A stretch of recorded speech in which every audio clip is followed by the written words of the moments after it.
hibada ilaahay baa nasiyay rabbigiina abuuray baa nasiyay waxa way ninna hibadiisa hanta la iska qaaday hiba eebbe ku siiyay ninna kaama qaadaalin magana waxaan gabdha cali jibraahiil hiil iyo hoobo waa ula garab taaganahay walaalahaya muuse madfac daaraha ka daa hadaa doonto ku dumin rag baa dibadda u jiray way xaaladdu deeqdan oo isugu jirta cuntooyinka noocyadiisa kala duwan ayaa waxaa guddiga gurmadka laascaanood ee gobolka bari ku wareejiyay haweenka beelaha cali jibraahiil oo ka mid ah beelaha dega Puntland kuwaas oo ugu talagaleen dadka ku barakacay dagaalada ka socda magaalada laascaanood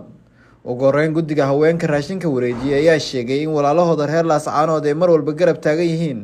intaana aan ku ekeyn ee wax kale keeni doonaan hadka bacdi anigoo ku hadlay afka beelaha gabdhaha cali jibraahiil halkan waxaan ku wareejinaynaa guddiga gurmadka gobolka sool walaalahaya tabarucaadkan ugu talagalay walaalahaya dhibka soo gaadhay inaanu gaarsiino ayaan ku wareejinaynaa guddiga boqolkiiba boqol waxaan leenahay ilaahay dhibka gobolka sool haysta haga kor qaado inaan wareejino raashin aan ugu talagalnay walaalaheen sool annagoo ah gabdhaha cali jibraahiil ee magaalada boosaaso waxaan gabdha cali jibraahiil hiil iyo hoobo waa ula garab taaganahay walaalahaya oo aan geed la isugu gaban ma jiro qof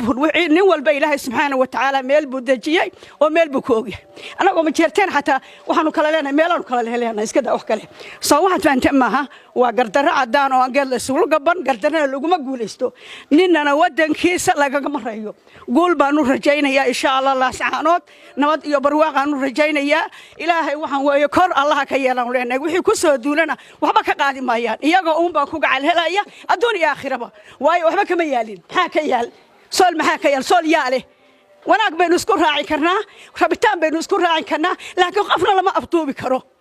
qofna lama afduubi qof walba xornimo waa la isku raaci karaa laakiin xornimo darro iyo qori afkiisaan kugu xukumaya mideeda labaad reeruhu waxay ka qaylin jireen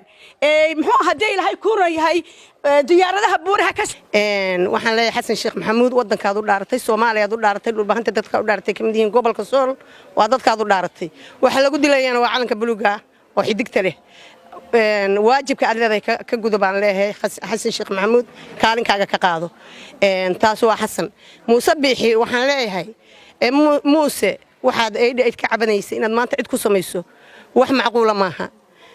waad sidaad hadalka u dhigtay muuse madfac daaraha ka daa hadaa doonto ku dumin rag baa dibadda u jiray way xaaladdu waxa weeye culimada hadaad iimaan qabtid culimada iyo garaadada iyo wadaadada gurigooda ku jira oo ku tasbiixsanay dadkooda aayahooda ka tashanaya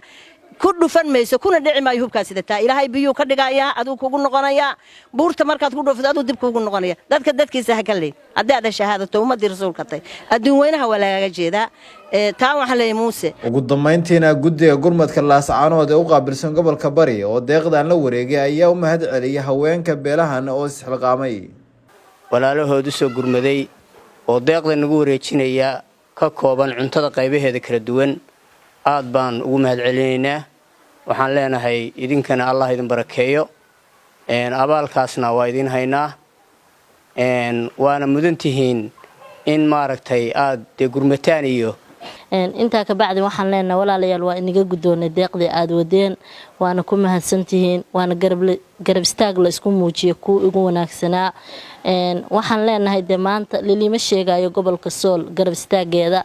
wadadii nila dhashay oo nila dhiiga oo nila dada oo maartay ku socda xaalad colaadeed annagoo ah guddigii gurmadka laascaanood ee ka dhisnaa boosaaso gabdhaha cali jibraahiil oo isxilqaamay oo iyagu iskood isku abaabulay gartayna inay walaalahood soo gaarsiiyaan taakuladan wuxuu yiri abwaankii gabay bawdada markii aan ka jabay boqonka hoostiisa ragii buurta dheer igala baxay beerka ka ogsooni Bashir Farasi telefishinka Saalkeeba TV Boosaaso ma ogtahay macmil in akoonka Sayfin akoon oo kamid ah akoomada Salaam Banki aad dhigan karto lacagaha adigoo jooga gurigaaga goobtaada shaqada iyo meel kastaba waxaadna ku dhigan kartaa adigoo maraya habkan fudud fadlan garaac xidig 886 xidig akoonkaaga bangiga xidig lacagta 4 gees Sayfin akoon waa koonto dhigaal ah oo macmiilku ku keedsan karo lacagihiisa si fudud waxaadna kala bixi kartaa adigoo taga xarumaha bangiga oo kaliya ku keedso lacagahaaga koontada dhigaal ee bangiga Salaam